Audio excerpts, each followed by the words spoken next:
And that thought process got me stuck in my mind so much, like this negative thought process of heartbreak, financial pressure, being in the wrong place, that my body started to respond. I was getting panic attacks and I didn't know what it was. And all of a sudden I could just burst out in tears on a job site. It's like, well, what's going on here? Imagine just talking to yourself in this negative spiral, this depressive negative spiral. Your problems become bigger and bigger and your solutions become smaller and smaller because you think like there's no way of coming out of this. One of the first things we do when we struggle mentally or emotionally is push away people. I started to talk. All of a sudden, this whole different dialogue opened up and I realized, whoa, I am not alone. Like, we can have the most beautiful organizations out there. If we don't start to make each other feel safe to speak up, we're not going there. Months or even a year later, someone come up to me and said, like, you saved my life by just sharing that. And you don't know, just know that you hold, that superpower to save someone's life by just sharing whatever you're going through, by being vulnerable.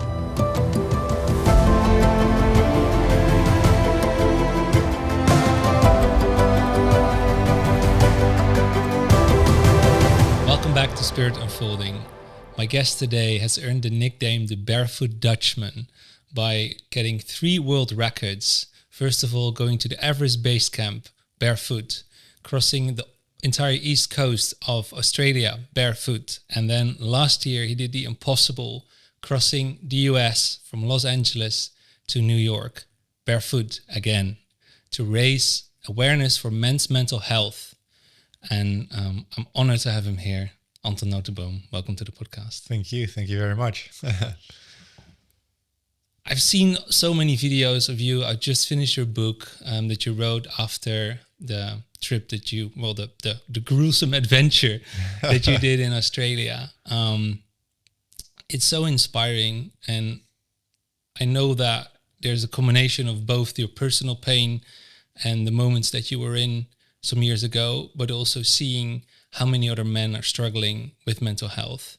So I'd like to dive into that first. Like, what's your story and what's the elephant in the room when we talk about men's mental health? Sure. Well, my own journey with mental health started at the back end of 2017, the start of 2018. I was living in Australia, thinking I was living my absolute best in life, traveling, meeting new people, new colors, new smells, new everything, new culture. And I was enjoying it for a long time. But what I didn't know, that I was just not paying any attention to things that were going on inside of me, because I was just like a very unaware man. I came out of the army. I've been in the army, the Dutch army, for 10 years. I did 3 tours to Afghanistan. And after those 10 years, decided, done enough, seen enough, time for something new.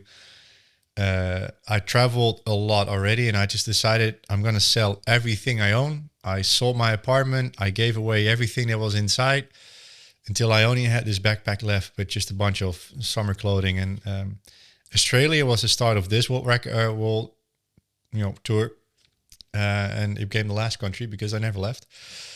And the first year and a half, 2 years was just everything I hoped it was going to be. But then I found myself in a relationship. And as what happens more often in relationships is that the other person is very well equipped to put the finger on all the sore spots, that the things that you need to work on. And that was the start of my mental health chapter. That relationship ended, and regardless of what the background situation is in any breakups are one of the hardest things to have to go through in life. And for me, it became Murphy's Law.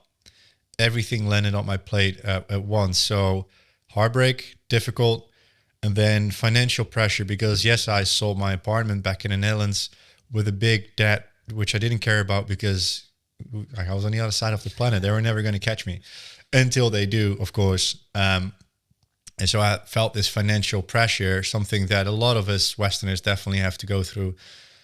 And I found myself in a job that I definitely didn't like. It wasn't a bad job. I was working in construction, but now all of a sudden I felt stuck, and that made it worse in my head. It's like, oh, but this is not what I left the Netherlands for. This is not like the free life I imagined myself to be or to have.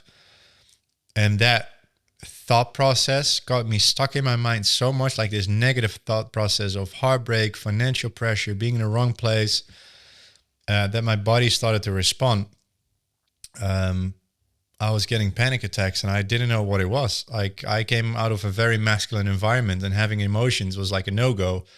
And all of a sudden I could just burst out in tears on a job site. It's like, well, what's going on here?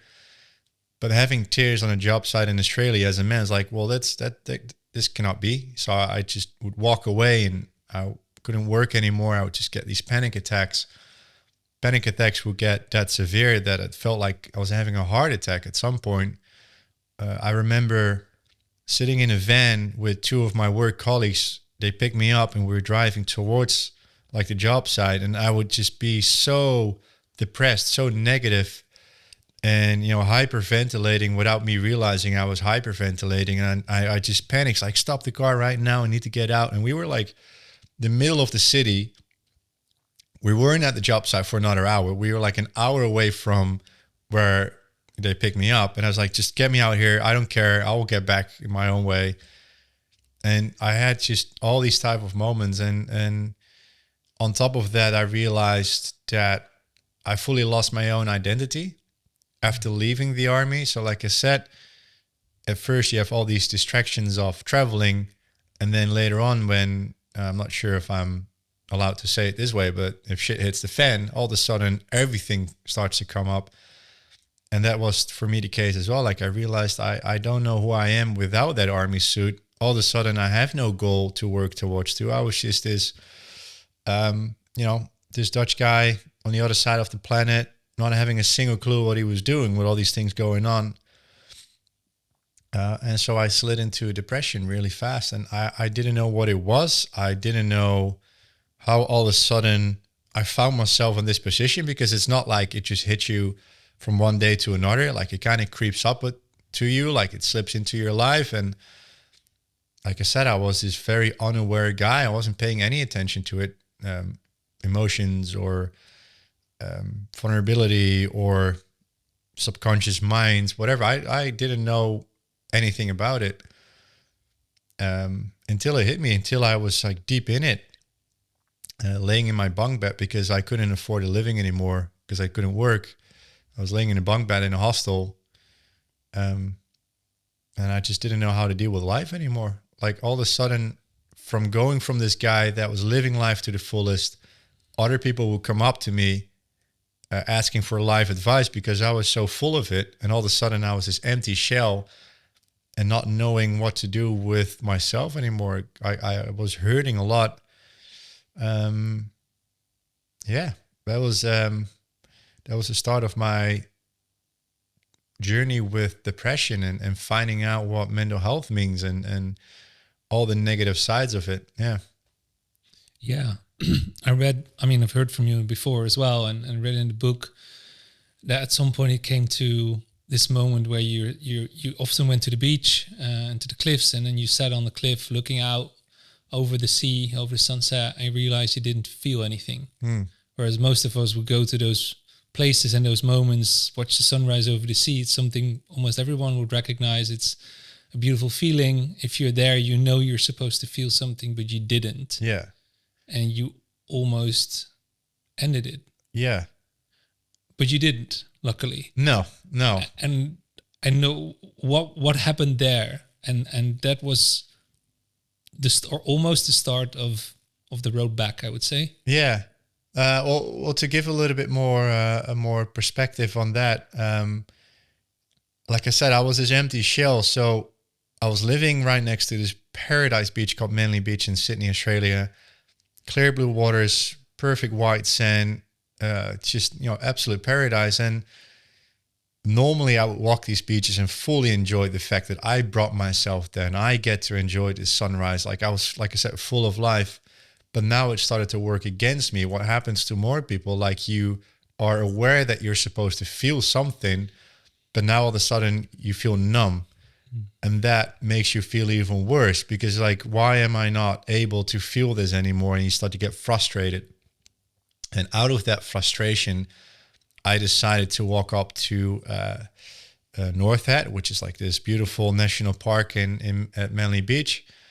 This beautiful cliffs. And normally I would, like you said, be there to enjoy the sunrise or sunset or the view. And I wanted to feel that. I wanted to feel out of frustration. And so I climbed over this fence, which is normal to do there, just to enjoy it, even better. And like you said, instead of feeling the enjoyment, I could understand why you can take the very last step and why people do that, and that endless long dark tunnel ahead of you, and that pain can just stop within one step. And lucky enough, I scared myself with just thinking this, like, well, what's going on here? I don't want to be here right now. So I climbed back over the fence, and I don't know how I missed this the first time. It's a very long fence. It goes all the way around the national park, and like every 50 meters or so, there's like a little sign saying, Lifeline. If you are in mental distress, call Lifeline. We're here 24/7. Because it happens way more often that people go there to actually end their lives. Which again, I wasn't aware of. And still in that moment, I couldn't accept that I needed help. Still in that moment, I thought to myself, but I don't have problems. And even if I do, I'm a man. I can solve this myself, which is so weird. Like you just had the thought of, I can understand why I can take that very last step. I didn't want to die. I wanted that pain to stop. And then still in that moment, we can get so stuck in our old ways of thinking that I still told myself, I don't have a problem. I didn't accept that I needed help. And it wasn't for another week until I was pacing up and down Manly Beach again, because that's pretty much all I had left to do, just to be outside. Pacing up and down the beach. And all of a sudden I realized, like, I stopped and I overlooked the ocean. And I realized I was at an intersection in my life. I realized that if I kept doing what I was doing, it wasn't going to change anything about my situation. Even worse, I was going to go, down the hole and not come out. And I told myself, if you want to start feeling differently, you're going to have to start making different choices. And there's only one person that can do that, and that's you. And there was like no euphoric moment, no epiphany, or like, oh, I'm going to do this now. It was just like a realization moment. Like, dude, you're going to have to start take different steps. And I still have one really good friend, because one of the first things we do when we struggle mentally or emotionally is push away people. We don't want to be a burden. We don't think people can help us anyway, because it's my problem. I only know the solutions, which is absolutely bollocks, of course, but you don't know that when you're in the moment. And I still have one really good friend. I actually knew her from the town I grew up in, Goes in Zeeland. And she was now living around the corner in Sydney. And she was seeing this mental health and spiritual coach for a while already. And she kept begging, well, not begging, but more like negging, like, just, come with me, like, just come speak to her. And I was like, yeah, I keep saying this. I've said this way more often, but coming from my masculine environment, it was like, go hug a tree or float away in a magic carpet. But it's not my thing. It's way out of my comfort zone. I didn't know. I was just afraid of the things I didn't know. And I just thought it was just some hippie bunch, and I'm not going to do that. But I was rock bottom. I had nowhere else to go. So I kind of said, you know what? I'll come and I'll see what happens. And I saw this person and I told her as well, I'm not coming back. I don't have any money to come back. I don't even have money to be here right now. So just give me something to hold on to, and I'll go. And without me realizing, she did. She gave me two things. One was a book, Mindfulness, Finding Peace in a Frantic World. And the other one was an app called Headspace, a meditation app that maybe a lot of people already know. And those were the two first little lights at the end of my long dark tunnel, because with a lot of resistance at first, I just started to do it. And I remember thinking to myself, there was like two clear moments. One was in the book where you had to get raisins, raisins, and you had to chew on them. And then while chewing on them, you had to go through all the sensations that you were experiencing, the mindfulness part. And I was like, what the hell am I doing? I'm chewing on a freaking raisin. I just want to swallow. That's it. They taste good. Done. But then I realized later on, like, but I didn't think about, my own misery for the last 2 minutes because I was chewing on a freaking raisin. That's good. And then with the app Headspace as well, like I needed to find a quiet spot to sit still with my own thoughts. Like, dude, that's the last thing I want to do right now is to sit still with my own thoughts. Like that's the worst place I can be. But then I did it. I remember finding this beautiful spot near the ocean, and I sat there and I was guided, and I could really resonate with the voice. I realized voices are really important, and I could resonate with the voice. It was like pleasant to listen to. And then I was guided through it. It's like, oh man, this is actually really nice. Like I can allow my thoughts to be instead of judging them, and they go. Like they're not like, of course, over a longer time period, not in that first moment when I realized, hey, it's quite normal to have these thoughts, and they're not you. They're just moments that pass by. Like this cliche thing, it's the clouds. You're the blue sky, and thoughts are just clouds that pass through. And yeah, I just realized, hey, like the things that I was so resistant to, they actually helped me. So what else is out there? And like I said, I had no funds. I was broke. I was living on couches. I was going from hostel to hostel, buying a can of tuna and some white bread to survive through the day. It was terrible. But yeah, I started to download more apps because we've got plenty of those. I downloaded more books. I started to watch YouTube videos. It's just Google, like I'm going through this, and then Google it or YouTube it and just hear what other people's stories are at, what other people's experiences are at. And most importantly, I started to talk, because I was pacing up and down at St. Beach every single day for hours on end. So I'll bump into the same people every single day, and they're always asking, how's it going, mate? My standard answer to pretty much everything, like everyone else is doing, yeah, good, mate. Yeah, good. Busy, but good. I wasn't busy, but that's what we all say. And then I thought to myself, but why am I lying to people that are genuinely asking, how are you doing? And when I honestly answered how I was doing, all of a sudden this whole different dialogue opened up, and I realized, whoa, I am not alone.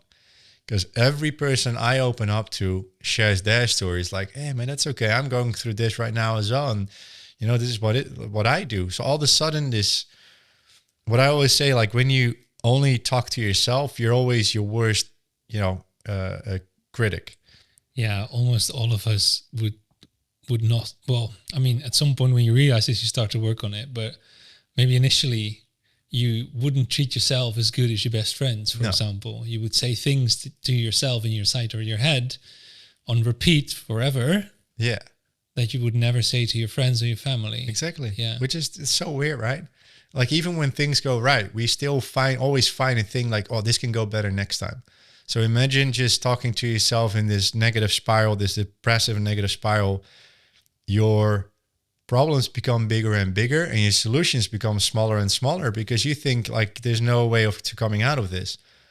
And then all of a sudden I was talking to other people, and all of a sudden that bubble burst, because all of a sudden I had this feeling like, oh, okay, so there's more people going through like similar things, and they all have like a different way of dealing with it. So, if they can come out of it, I can come out of it.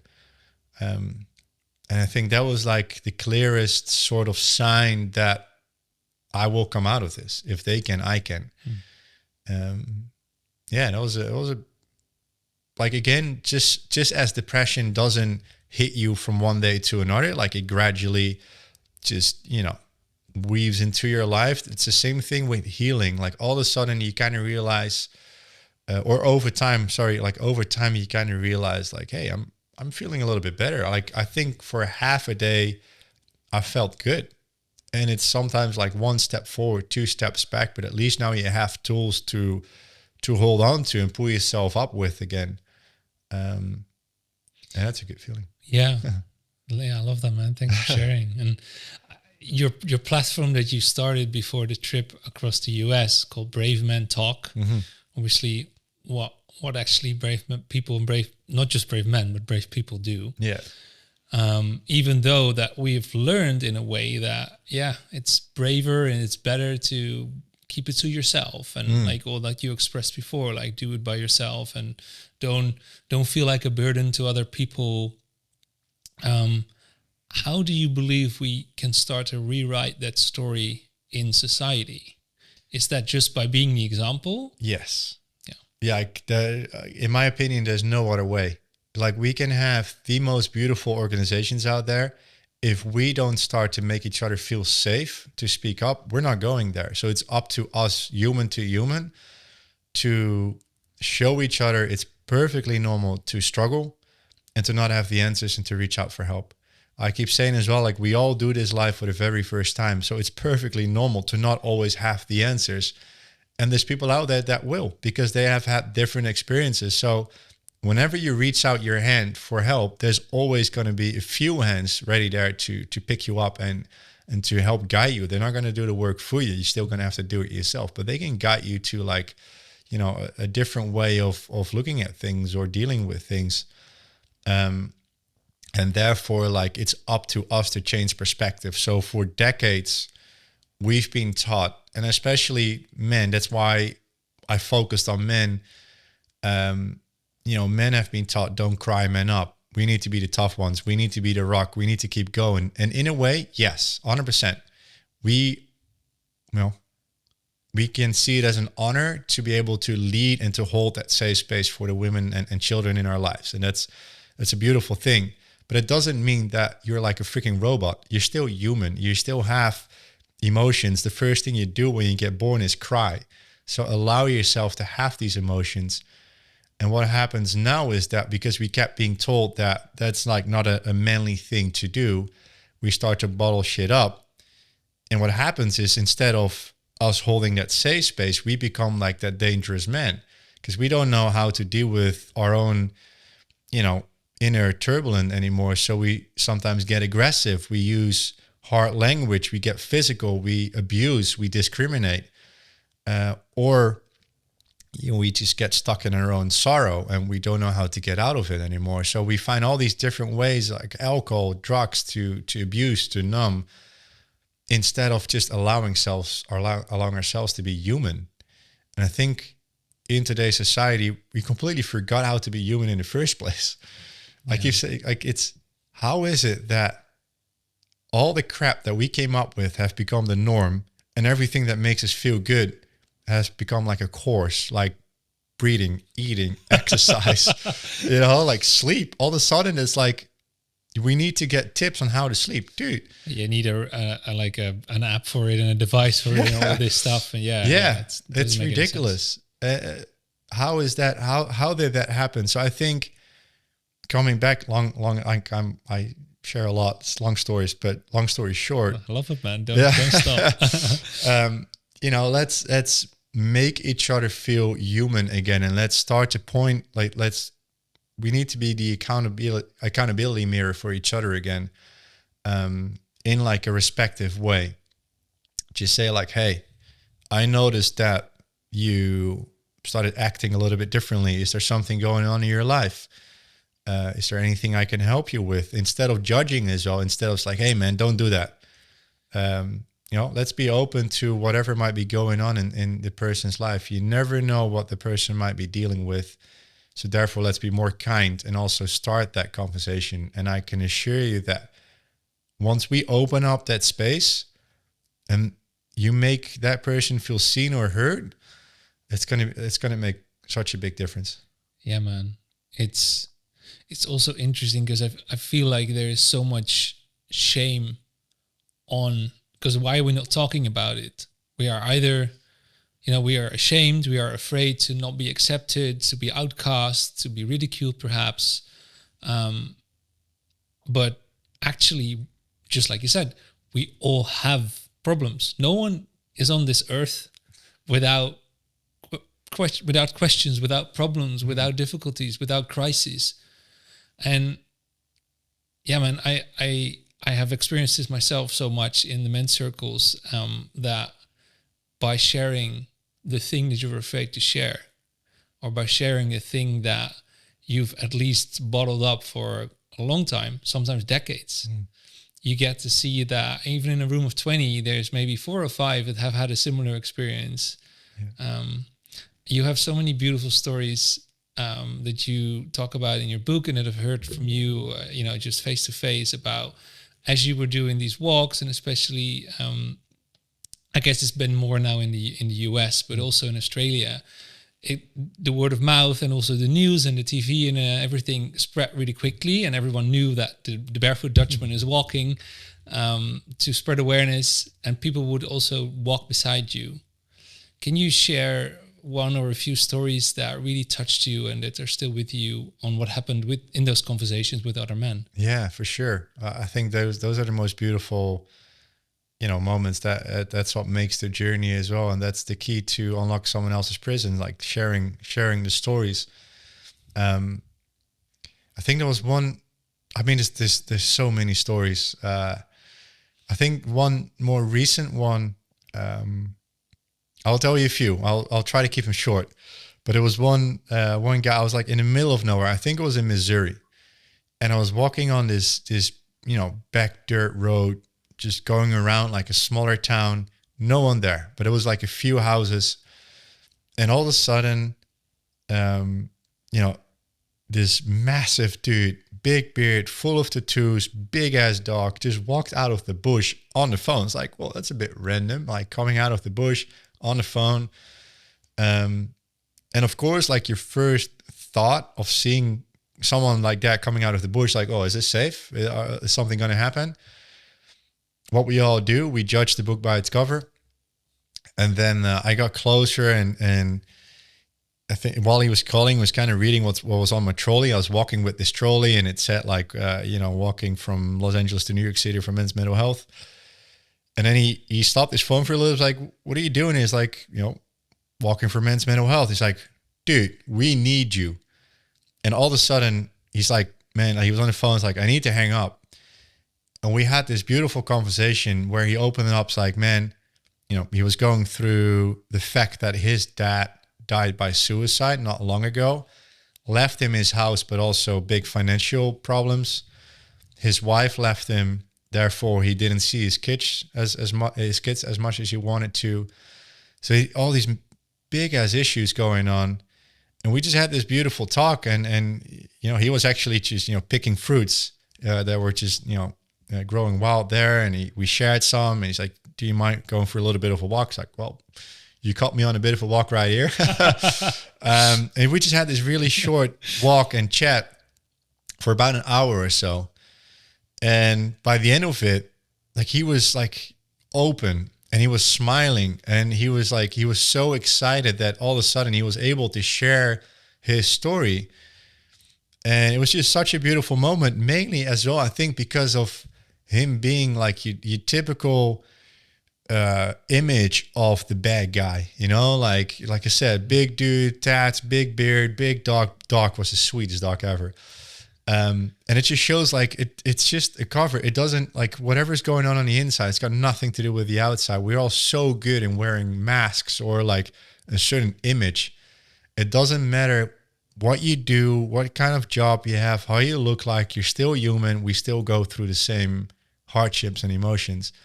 And it was just such a beautiful thing to see that by the end of the conversation, all of a sudden, like, he was standing up a little bit, open, and he was laughing. It's like, oh man, this is so good. And the cool thing was that I had this 360 camera and I was recording everything. And then by the end of it, I was like, hey, I think this is a beautiful conversation for other people to hear. Do you mind me sharing? And I made this tiny little reel out of it. And that's the beauty of social media. It went viral, and the community, like the online community, came together. It's like, his story, again, inspired millions that watched it, saying like, man, I'm going through the same thing. I'm so happy to see this. Now I know I will get out of this and I will feel better for it. And this whole dialogue started underneath of just people starting to comment on each other. It's like, hey man, I'm here for you. And it's a beautiful thing. And even like one of the coolest things, like one guy said, man, we need to help this guy financially. So they started a GoFundMe page for this guy, and they collected like a few grand for him to help him out, which just shows like that's the power of sharing your story. Sharing your story holds the ability to save someone else's life and that of your own, because it's like a massive weight that lifts off his shoulders, and at the same time creates a safe space for someone else to feel, okay, if he can do it, I can do it. And to see like the thousands of comments underneath that one reel of just responding to this guy and the love that they had for him, and it is beautiful, man. That's the power of sharing your story and showing vulnerability. It's incredible, man. And yeah, showing vulnerability and yeah, showing the truth, being authentic. Yeah. Showing all your humanness, not your robotness. Yeah. Like literally taking off that mask. And I just thought it was a beautiful thing that the way he looked as well. I'm sure that everyone that sees him would think like, oh, he's just this dude drives on his motorbike and no emotions. Nah, man, these guys have a lot of emotions as well. That's why it's quite handy that I have 3 tours to Afghanistan behind my name, because people can have the same thing with me. Okay, if he can go to Afghanistan, big masculine, environment, but he can still show emotions, then I can do it as well. Yeah. Yeah, man. And because obviously when we talk about men taking their own lives, this is throughout entire society. But I know that for veterans, there's it's quite a lot of veterans. It's a couple of dozen a day, I believe, maybe 50 or 60 in the US, something like that, like staggering numbers. Can you? I know that you've seen heavy stuff, but others might have seen heavier stuff. From your talks with other militaries and military people, and your own experience, like, what's it like to be in those situations, and what are you taking home? Well, that's of course different for everyone. Like we can all have the same experience, like we can all have the same thing happening, but have a different experience. And I just consider myself very lucky that my brain is just wired in a way that I could process those moments myself, but then life I couldn't. It's interesting. And for me personally, like whatever happened in Afghanistan, for example, I just saw it as one big adventure. Which sounds weird, but every job just becomes a job. You do it every day and it just becomes normal. And of course, in a moment where like a bomb goes off, this is not normal, but you get into your drills and skills that you've been taught like over and over again. So you don't even think.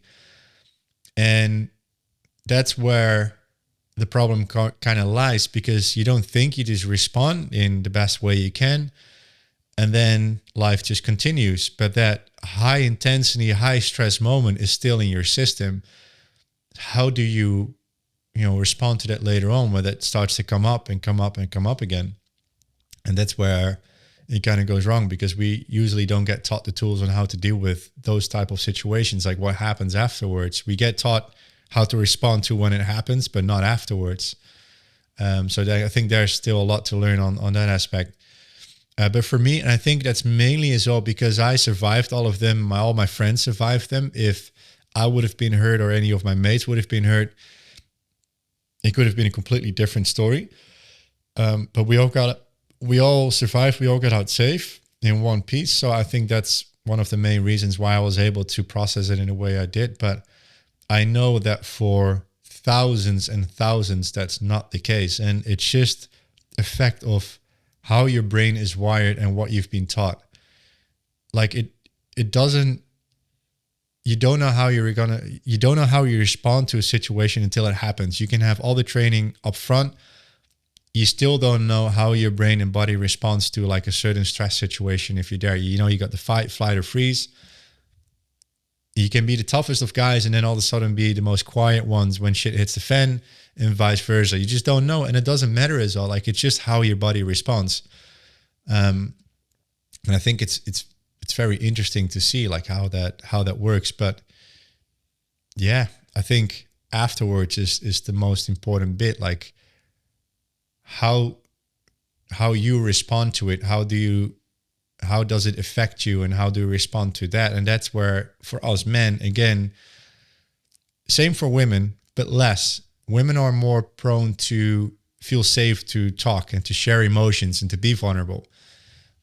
Where for men, especially in these very masculine environments like the army, you have all these very high stress moments, but you're not being shown where to let off the air, like how to vent.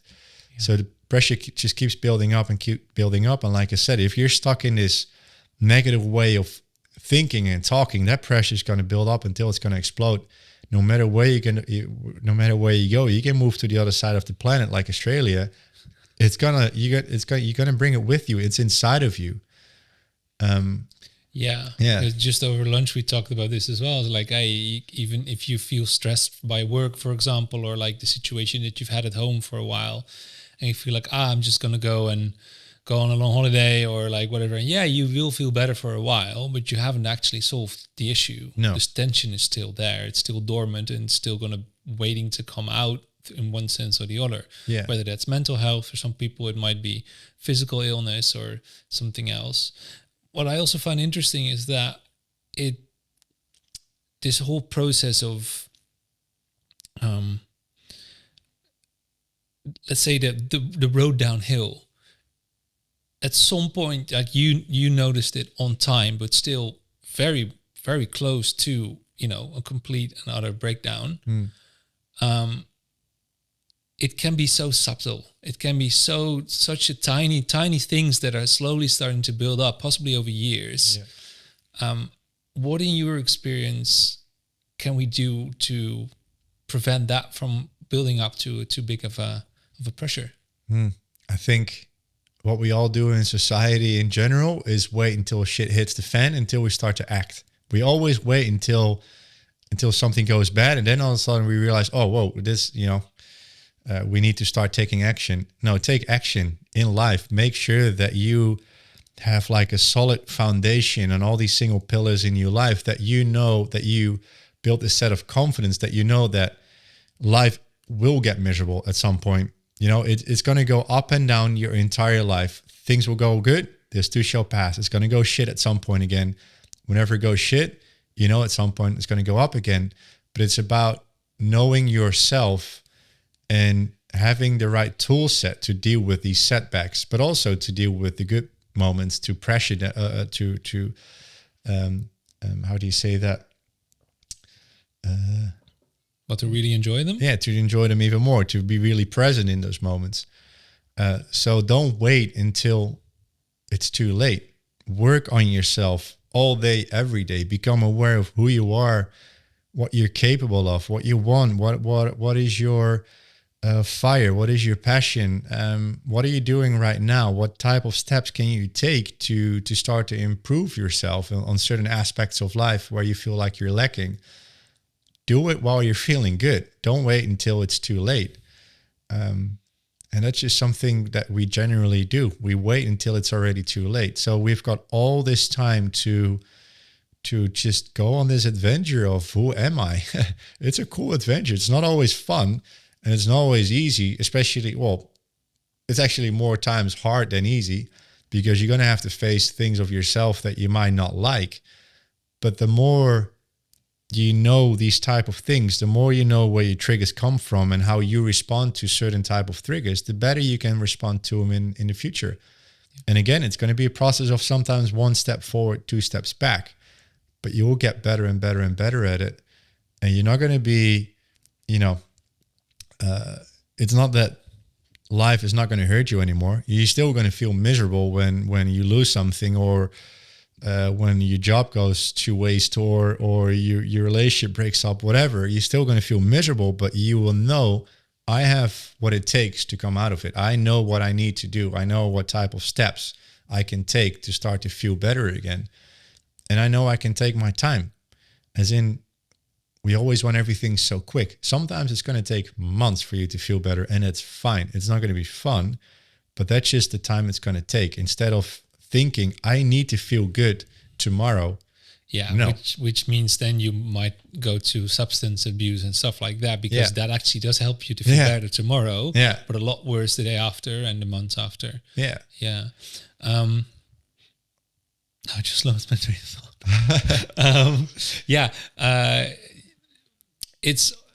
I also have a feeling, and I think part of this you describe in the book as well, that there's moments that your intuition is telling you need help, or that you have a feeling this isn't going well. Like, what am I doing? I need to change this, but you're not going to, you're not doing it in the moment because there's too much resistance.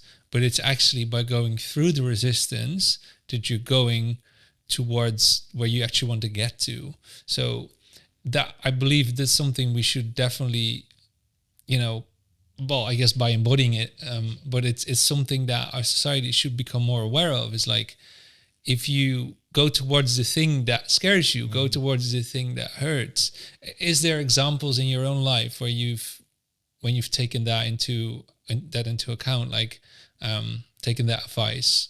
Can you share one of those stories? Well, yeah, I think in a way I already did, as in, I was so resistant on just getting help in general, like speaking to someone, and especially like a spiritual coach. Like, what the hell is spirituality? That's like, like I said, that's some hippie stuff. I'm not going to do that. It was like so much resistance to the unknown, because I thought I was really comfortable in where I was, because that's what I knew.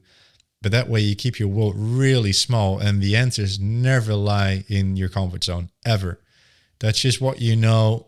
It's like curling up in a little ball, staying on the couch and thinking shit's going to disappear like that. No, it's not going to go anywhere until you get out of your comfort zone and you start doing the difficult things. And, society makes our lives so easy. We don't have to do anything to get uncomfortable anymore. Like, even when you talk about physical stuff or having tough conversations, like we don't have to do anything anymore. Like, it's just miserable, actually. And we think we have a good life. No, you're not living. You're just, getting through life. That's it. You just started at A and you're getting to B. That's not living. I think living is just getting out of the comfort zone, doing the things that you're uncomfortable with. And that's where the answers will lie.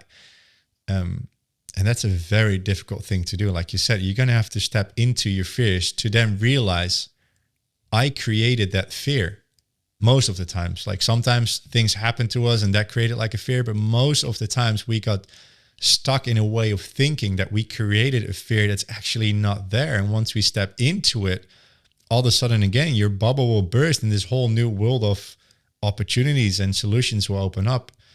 I keep saying, like, we keep ourselves so small. We miss so much potential in our lives by keeping ourselves small and staying in our comfortable little bubble, where there's so much more to do and see and give and to explore. And like I said, that's it's getting comfortable with the uncomfortable. It's like this cliche quote, but it's so true.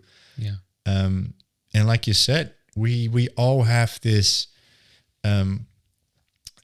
intuition that we feel like we can do more, but we don't do it. We keep doing what we're doing. If you keep doing what you're doing, you're always gonna get what you got.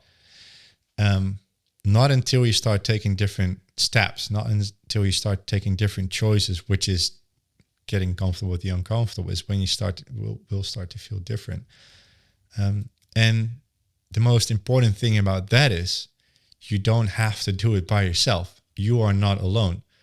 Where most of the time we always think, I have to do this by myself. I am the only person with this problem and I need to find the solutions myself. No, there's an entire world out there of people that will have your experience and have gone through it and can easily guide you. They're not going to do the work for you, but they can guide you, like, hey, come take these steps with me. And already just, doing that, help, like getting someone's hand, just going through the process together can be such like a relief and support.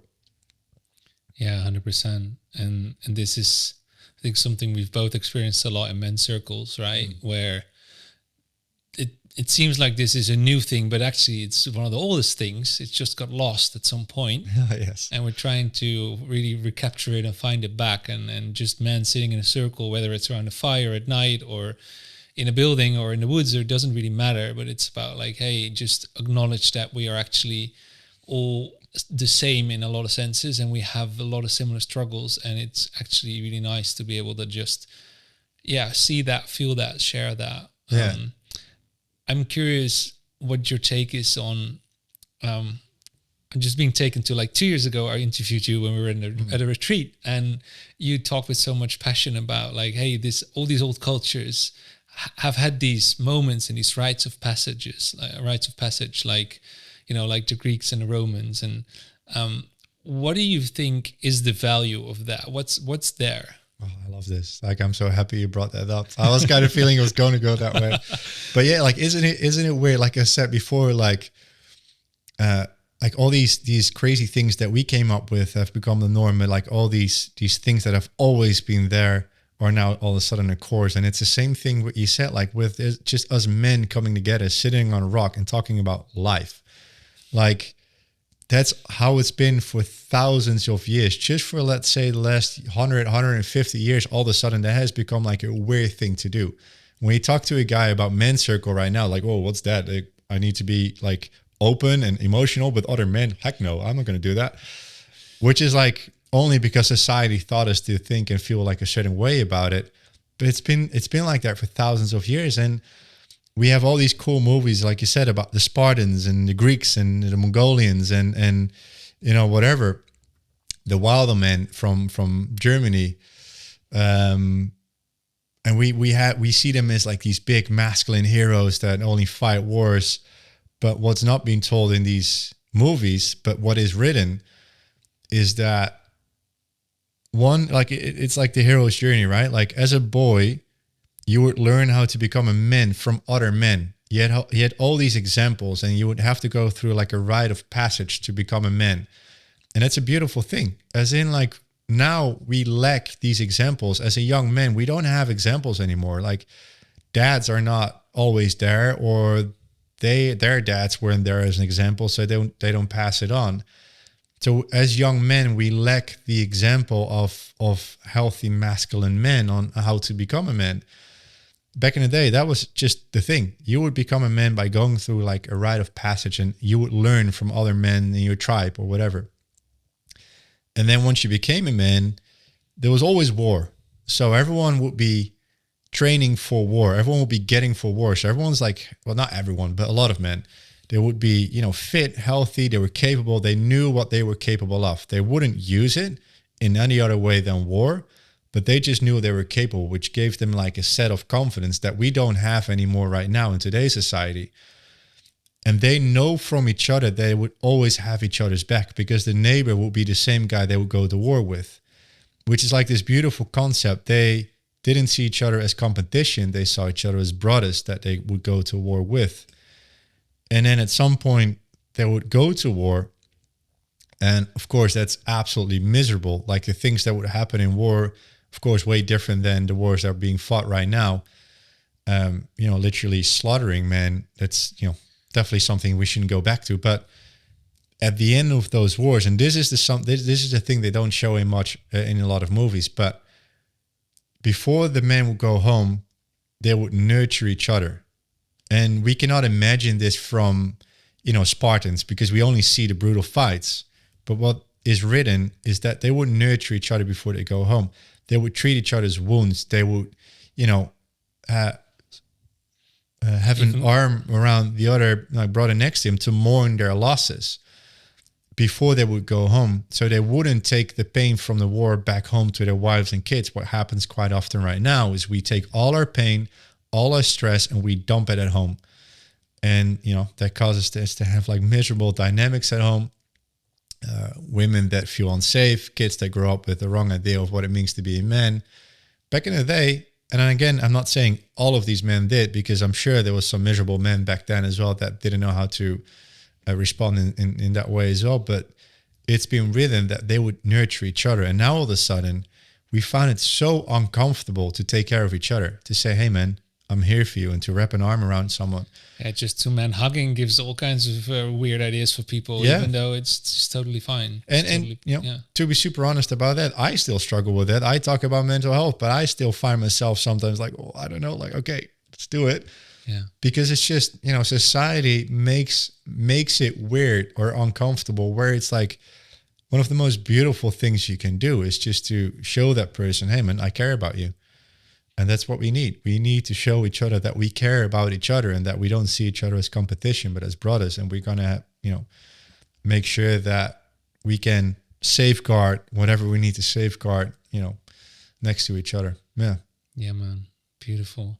And set the example for our kids and the future generations. And also one scene that really touched me in the book, and not the one that you're going to write, which we'll talk about, but like the one that you have written about the trip in Australia and then the whole path before that is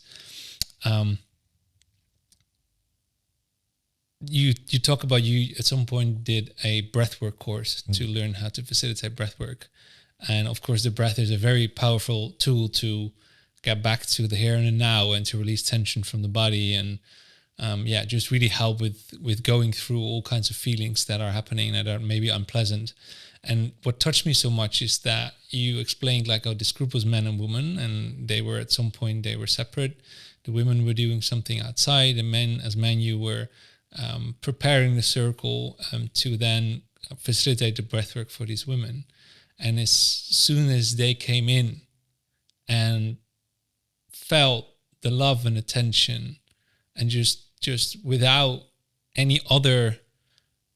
agenda, other than to just take care of them and see them, they just broke down. They were all in tears, and as a result, you were as well. And you realize, like what you shared in the book was like you realized how many of them have had an unhealthy examples of men in their lives, of masculinity.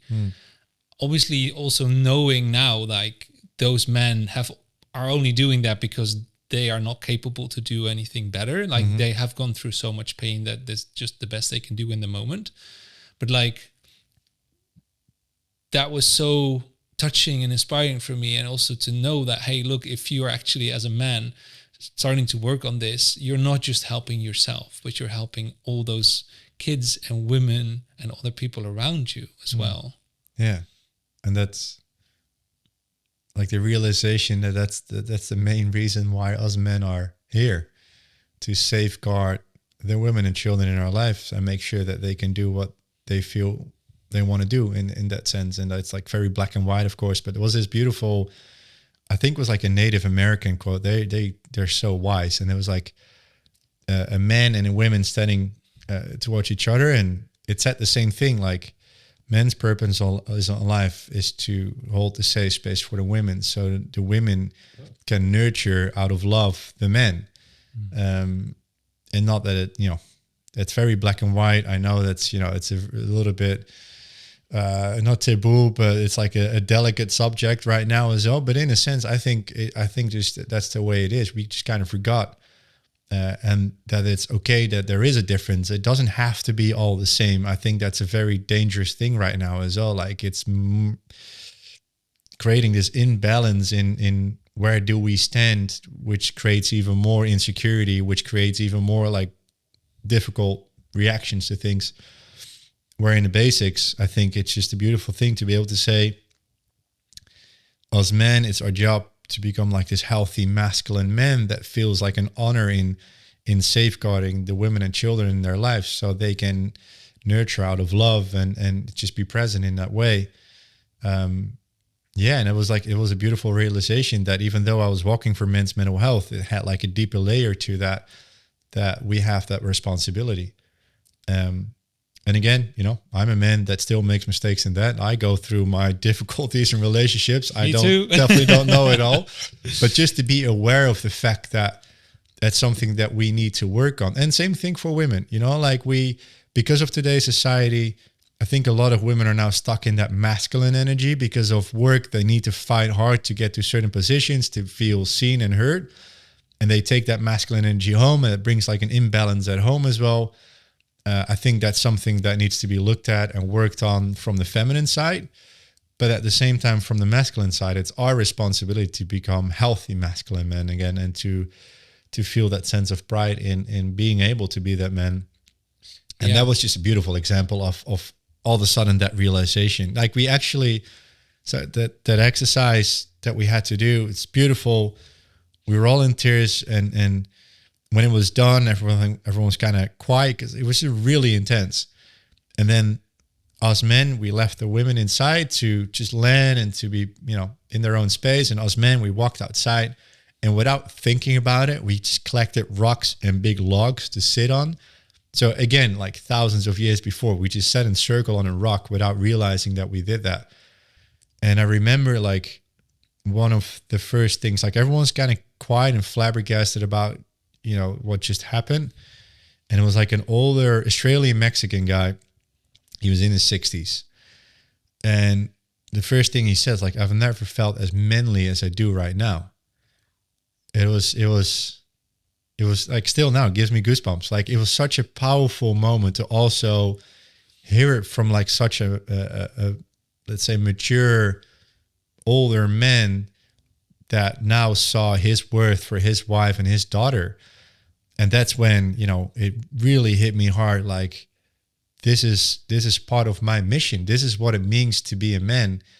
And this is part of my mission when it comes to men's mental health. It's not about just men. It's like the responsibility that we have as men for the women and children in our lives as well. Yeah. Yeah, man, absolutely.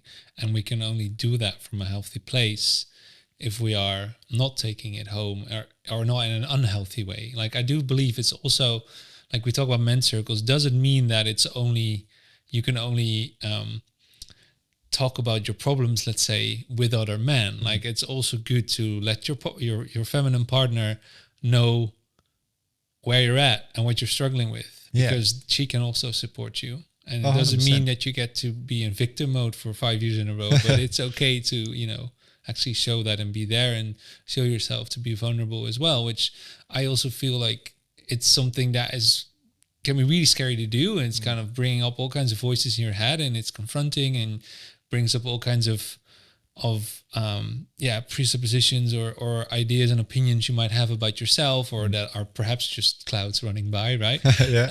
But in doing so, it actually creates so much more connection and understanding, because you woman will feel where you're at. Oh yeah, 100%. Like, she will feel that you're not, that something's up, but and she might ask, but if you're not honest, she doesn't get to know where you're at, and she doesn't get to actually support you from her place and her role as well.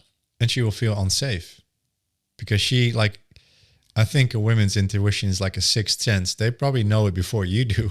Yeah. It's crazy how that works. And it's also like hard to accept that that's just the case sometimes, let me put it that way. But if they have that intuition and they ask for it, and you say like, no, there's nothing wrong, they will feel very unsafe, because like they kind of feel like, okay, so he's lying. And it can be very frustrating, because sometimes that needs to be said as well. Sometimes as men, we don't even know what that is. So for us to even get to that point is like, we're like, not in a bad way, but when it comes to that point, we're just a few steps behind. So sometimes it takes a little bit longer for us to get to like a certain feeling, which then creates like this friction, because she can already feel something that you don't. And then you get like a miscommunication, or you just don't meet each other in that conversation. She might honestly believe nothing's happened and nothing's off. Yeah. And then once you take your time to sort of sink into it, you want to feel, but you maybe don't feel everything yet. And then slowly it starts to come to the surface. Yeah. But even that whole process takes time and can be confronting and new and challenging. Yeah. Yeah. I think that's why it's so important in relationships to keep communicating, and not just be, as a man as well, to be very honest about what you're going through. And you can honestly say, hey, you know what? I don't feel it right now. Maybe give me some time, and I will come back to you if I feel like what you're saying resonates. But that we keep communicating whatever we're going through. And like you said, it's probably one of the most scary things you can do as a man in your relationship, to be vulnerable in your relationship, because you feel like you need to be that rock. You're not allowed to show vulnerability, because that means weakness. No, it's not a weakness. It's just showing that you're human. And I can almost assure you that you showing that you have these emotions and that vulnerability will just create, like you said, more of a connection and more safety for her as well, because then you allow her to, have a look in your brain for that sense as well. So you can just level more. And I think it's just one of the best things to do to keep your relationship safe and good for the long term. Yeah, exactly. Like, and flowing as well, right? Because she will know that there's something there. And if you're not being honest, like you said, it's unsafe, which means in that sense, you're kind of forcing her to be more on her own, more independent, you're kind of pushing her away a little bit because it's no longer safe. Yeah. Whether it's conscious or unconscious for her, this is happening regardless. Yeah. Which kind of pushes her more into her masculine as well. Exactly. Taking care of herself more, because now it's no longer safe to sort of, be carried by you as the masculine. Yeah. And in that sense, all of a sudden the polarity is off a little bit as well. And you're all of a sudden no longer dancing together, but you're kind of crashing into each other every now and then. Or you're maybe slowly fading away, which can be a very painful thing. I'd love to go into a bit more practical of this, because obviously you haven't done this whole, just over 5,000 kilometers, this whole walk. Yeah, 5,104 kilometers. Yeah. Amazing. You've walked, you were the only one walking barefoot, but you had your girlfriend with you for a lot of the time. Yeah. And she wasn't your girlfriend for too long before you started. Nope. So I can imagine, and you shared a little bit about it before, like, this is obviously bringing up all kinds of things. And in a sense, obviously you have a very clear goal in mind, and you just need to get kind of through this in the sense of just one step in front of the other and just keep walking. And at the same time, your girlfriend's there to support you, but I can also imagine you kind of have still this idea of, hey, I'm also the man in a relationship. How is that for you? Do you want to share something about that? Man. We keep saying, like, it was a world record inside a world record to do it together. And especially not knowing each other for that long already. Like, if you want to get to know each other, put yourself in a camper van for 10 months and then do a world record and get yourself a 9-week-old puppy inside the camper van, because you found the dog along the way as well. Like, the stress from the world record already was beforehand, before we left already, was getting a lot for us to handle together. Because I don't deal well with, let me say, I deal well with stress. I just don't deal well with having other people's expectations while I'm dealing with stress as well, like to be there for others. So already before we went, we were already like, in a balance, in a dance, in whatever you want to call it. And then, man, then it just started, no toilet, no shower, shitty food, no sleep, pretty much everything you can think of that makes a relationship go worse. We did it to ourselves. And, I think relationships are the biggest university in life anyway. Like, there's nothing that will mirror you more than a relationship.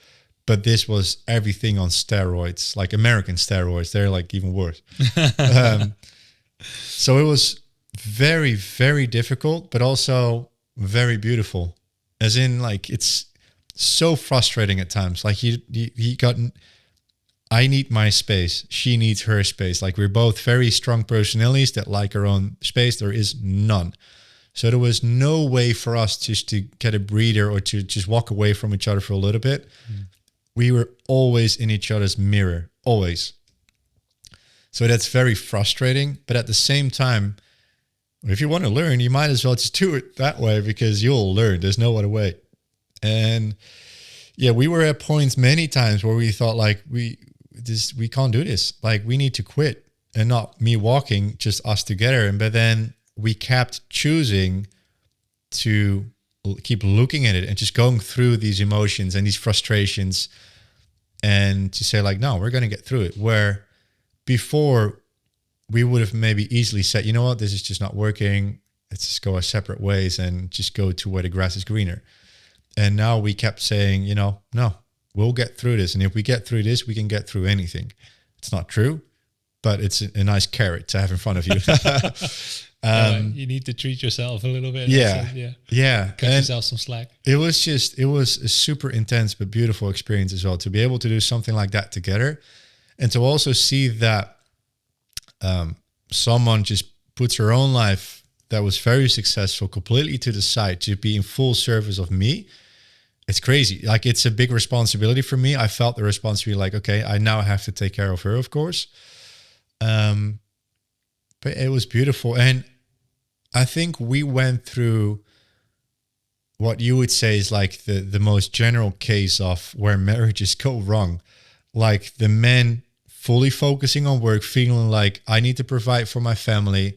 So fully focusing on work and then shutting himself up for emotions and vulnerability and what's needed from the feminine side of things. And the feminine putting herself to the side to be of service to the men, to provide and to help, and not thinking about herself, so putting her own needs to the side. We just went through that whole story. And in this case, we had no other way because we were doing a world record. There was no other way for me to go from A to B and to survive, because that's pretty much what we did every day, just surviving the day.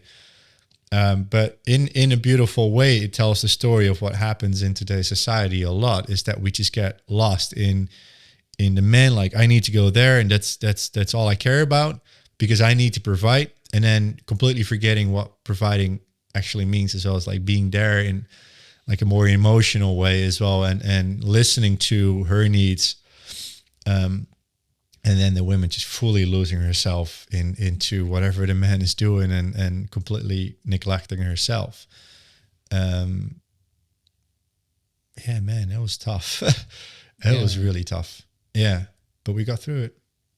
We're writing a book now together. You can be really proud. Yeah, I love that. So. But yeah, I think we did a lot of things wrong, and then we learned a lot of things, and that's the best way to learn. I think we definitely don't have the answers to everything. We just, like everyone else, we just experience in life, and we just do whatever we can, and we make a lot of mistakes. We don't understand each other a lot. We have a lot of miscommunication, or just don't get to agreements on things. We just think differently. But I think the most important thing is that we can accept at some point that we don't always have to agree. Where I believe that that's like a big issue. Like we feel like we always have to be on the same side. We always need to agree on everything. No, like you're two different people. Like you have different life experiences. You're allowed to have a different way of thinking, as long as like in the basics you have like the same goal on life and you want the same thing. But in communication, you're allowed to disagree and you're allowed to fight over it. And then you say, you know what, I don't think we're going to come close to each other. Let's just leave it. That's definitely something we had to learn the hard way. First you fight and you keep fighting over the same thing. And then you don't want to let it go because my opinion is, worth more than yours. No, that's bullshit. You're allowed to have like two different ways of seeing the same thing because we're just two different people. Yeah, man. I'm very excited and curious about the book. What's your plan for the two of you to write it, and what's it going to be? It's obviously going to be about the trip, I suppose, and everything around it. But are there any other things that come up for you that you really want to put in there? Well, I think actually mainly the last part where we just discussed. Like, I think it's when we talk about men's mental health. I think it's very important to have the feminine side, the feminine insights on what men's mental health means and what being a man means as well, that we often don't think about. We keep searching for the answers with each other, and it's a good thing. But sometimes, we need to have a little bit more input, especially when it comes to relationships. I think most of male depression comes forward out of relationships not working together, out of heartbreak, out of not being able to work it out, divorce, not seeing the kids anymore. Out of my conversations that I had with men, most of the cases of suicide came out of divorce and kids being involved. So if we can understand the feminine side of things in mental health as well, I think that's a very important factor to keep things healthy. So now it's beautiful to have Meryl there to give her insights and to also give her dark secrets about me that, I wouldn't normally not write about myself maybe. So yeah, I think it's a very cool insight to also have her side of the story, because this whole America trip, we have two different sides of the story, how she experienced it and how I experienced it. So that's going to be cool. And then on the mental health aspect, to also have the feminine side of things and also how that works in relationship dynamics. And of course, the whole journey, the adventures and all the cool stuff that happens, all the crazy stuff that happens, that will be like the red line going through the story. And then all our insights of how we think about mental health will be backed up about stories of people that we met along the way. So again, not saying we are a guru, we are not a know-it-all. We just go through life and we just share whatever we think. Not saying that's the truth, but we can, we will back it up with the stories of the people that we met along the way as saying like, this is how it went for them. So compared to the first book, it will go a little bit more into depth, into what it means to be a man and what men's mental health actually means and what it does. And then with an extra layer of the feminine side there as well. So it's going to be very interesting for women to read this book as well, I think. Yeah, man, 100%. Yeah. Beautiful to have those two, I wouldn't say contrasting, but the different perspectives on the same issue and the same subject to see what's happening. And I believe as men, we can also learn so much from what the women's perspective is. I believe that's something that needs to be talked about more. And I of course, I know that most people in most relationships are talking about, their desires and their needs and what they want and all this. But like for me, it's really been, it's been healing really to express more of what it feels like as a man and what, growing up, what that meant and what those ideas that were picked up at some point, whether it's through parents or through school or through sports clubs or through media, because obviously, all the films and everything also gives us a very, very clear picture of what a man is supposed to be like. But actually, that's just a fabricated picture, and there's not very many men in the world that are actually completely, you can paste onto that picture. It's also about like just acknowledging your, what you said before, like your humanness and your uniqueness, and expressing that, it's okay to not know it as well. Yeah. What do you see as the big things that we can do going forward, and that you are also working on and contributing with other people too? Well, I think the biggest medicine for us men, at least to come back to what it means to be a man, is to just join men's circles or to talk to other men about these type of things. And like you said before, you think you're the only one, you share something in a circle, all of a sudden there's 4 or 5 other men. It's like, same for me. And there you go. Like there's like a sense of relief, there's growth, there's learning. And it's just us men understanding again what it means to be like healthy, masculine, and that we get to learn a lot from each other. And other men will have to get to learn from you as well. Same thing for women. There's beautiful women's circles. But I think for us men, it's a little bit more uncomfortable to show up for these things. So I think one of the best things we can do is show up. One, to accept that we need to learn, that we have things to learn. We do not know it all.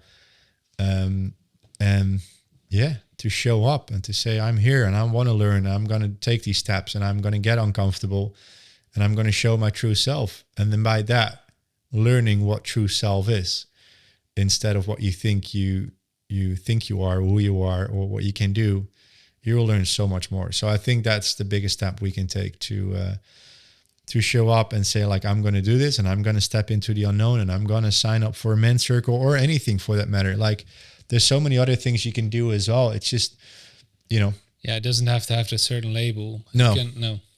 And there's a lot of things you can do on your own as well. Like I said, there's so many books out there. There's podcasts, they do a pretty good job.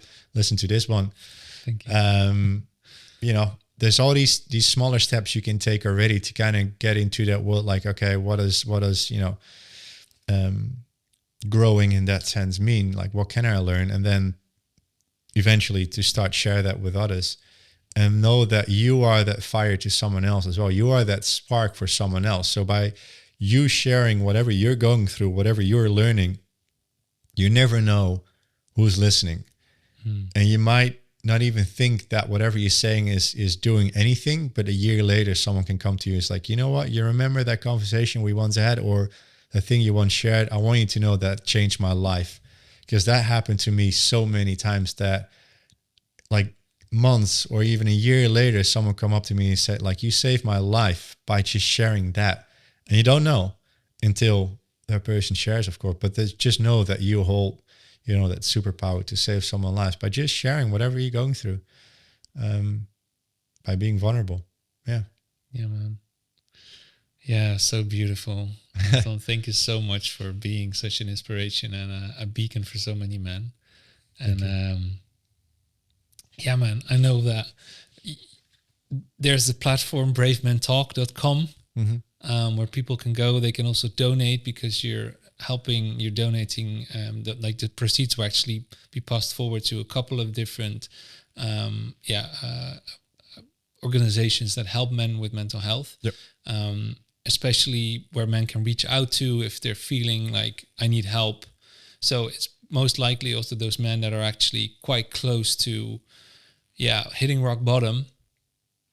On your website it says like you probably have saved a couple of thousand lives in that way, which is something that I hope you feel in your heart. And it's maybe something that's so big it's almost hard to feel and hard to realize, but it's man, it's such a massive impact. And I really want to invite everyone to have a look at your website and on your social media, because there's so many beautiful stories there that I believe, will touch so many hearts. And while you're there, make a donation, even if it's just a few euros or dollars. And if it's more, if you can miss it, if you want to contribute more, please do, because it's super important. And I'd love for you to, like, if you want to share another story or anything else that you kind of want to end with, I'd love to hear that. Yeah, there's one particular story that sums up perfectly what it means to, when you share your story. And that's the story of Peter. It was in Australia, and I met this guy. I actually met him before I started my trip to Australia. Me and my ex-girlfriend back then, we were on this trip. We were on a boat. We met this bunch of people, and there was a couple on there, and they were on their honeymoon. Super cool, which is, I told them what I was going to do, and they followed me on social media. And at some point, he reached out like, "Hey, you're in my area right now. Would you mind me for joining you?" It's like, "No, of course not. That's what this walk is all about. It's one big walk and talk. Come join." And we met, and he took off his shoes, and he was struggling badly from like after 2K or 3K already, but he trooped on. And at first it was like just random chit chat about the holiday and how the trip went so far, until we reached the bridge. And as we got to this bridge, all of a sudden he stopped, and I could feel his energy shift. And he said, like, "There's actually another reason why I wanted to walk with you. I wanted to share my story with you." And he said, not too long ago at this bridge, I was going to end my life. He was going through divorce, and he just didn't feel loved at all anymore. And he had parked his car on the embankment of the river, and all he had to do was, release the handbrake. He was going to drive his car into that river and just disappear into the abyss. And just before he released the handbrake, he called his son one more time to tell him, "I love you." And his son was on the other side of the line. He heard his dad. It's like, "I love you." And he's like, "Oh yeah, I love you too, Dad." Without realizing what was going on. But for him to hear someone say, "I love you," meant he had a reason to live. And sometimes it's just that simple. Just say, "I love you," or "I think about you." "Hey, how are you doing?" can actually mean the world of difference to someone else, because you do not know what that person might be dealing with. So we're holding that phone every single day for hours on end. Take 10 seconds of your day, text someone and say, "Hey man, I'm thinking about you," or "I love you," or "I think about you." Text someone random that you haven't spoken to in a long time, and you never know what the person might be dealing with, and you can actually save someone's life with that. That's not the end of the story. So he felt, okay, someone loves me. So he started to think, okay, I need to stay. So he called someone's like, "I need your help right now. I'm here. This is what I want to do." So he got help. He did the most courageous thing. He got help, and he started on this really long and hard journey on bettering his mental health. And as life can be full of surprises, no matter where you stand in life. So for him, something happened. Like he was working again, and where love was definitely not top of his mind, because he just came from a freaking divorce, the love of his life just walked into his office. They met, they started chatting, they started dating, And after a while, they moved in together. He moved in with her. And again, a few months later, she said like, hey, would you mind talking to my son? She had a 17-year-old son, and she felt he was going through something, but that she couldn't reach him. And she thought maybe you, from man to man, as a dad that he doesn't have, like you can talk to him. So a little bit insecure, is like, oh yeah, of course, but I don't know what to say. But he went up to the room anyway, and he sat down with him. And while he was talking to him, he didn't feel like anything he was saying was getting to him. So he did the most courageous thing, and he shared his own story with him. He's like, you know what? Not too long ago, I was going to end my life. You know, I was going through this, and I was going to end my life. And he shared, you know, where it took him to the bridge, but also where he's at now. You know, just happy with his mom. And again, he didn't feel like anything he was saying was getting through to him, but he realized like, this is all I can do. So he left the room as well, and he just kind of left it there and didn't think too much of it again. And a long time later, he got married to Linda, his wife. And on this beautiful day, his new stepson, walked up to him, and all of a sudden gave him this massive hug. And he looked up to him, and he said, you remember that day you came to my room to talk to me? I said, yeah, of course. So I want you to know you saved my life that day. I was going to end my life, but because you shared your story, I'm still here. The only reason I'm at your wedding is because of you. It still gives me goosebumps. Like, that is the power that you hold with sharing your story, with being vulnerable. That's the power of saving someone else's life with your story. That's what this is all about. Everything that we just talked about. That's how strong it can be. Yeah, man. Goosebumps, teary eyes. Anton, thank you so much. And to everyone listening, watching, thanks so much again for tuning in to Spirit Unfolding. I hope this has brought you so much love and inspiration and, the courage to talk, because that's what it's all about. And I hope we can all connect a little better to ourselves and each other. And I look forward to seeing you again next week. Thank you. Thanks for watching or listening to the Spirit Unfolding podcast. I'm so grateful that you've joined us in this episode, and I hope that you've gained valuable insights and inspiration that you can apply to your own life. If you enjoyed the episode, please share it with your family, friends, and on social media. And subscribe on YouTube, Spotify, and Apple Podcasts so we can reach more people and bring on bigger guests. Thank you, and I'll see you on the next one. Bye-bye.